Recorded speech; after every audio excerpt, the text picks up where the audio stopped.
Keni raporte të shkëlqyera me shumë zyrtar amerikan. Çfarë forme të komunikimit parapëlqejnë ata?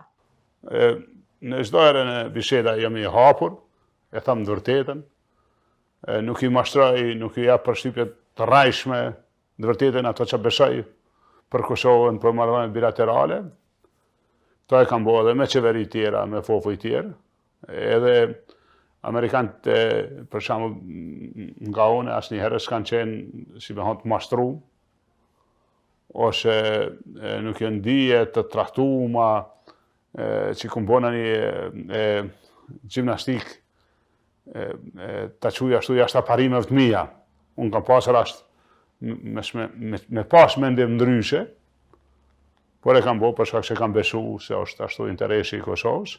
Jo Kosovë-Amerikë, kur s'kam pas mendim ndryshe bilateral Kosovë-Amerikë, vetëm një herë kur unë kam mujtë pas mendim ndryshe, ka qenë kur është lidh Kosovë-Serbi, që edhe është e kuptueshme prej Amerikanëve, që e dinë që ne kemi qenë pa lufte, edhe kemi çështje të hapura dhe kështu. Edhe ata besojnë muralisht, e dinë kush jam, besojnë.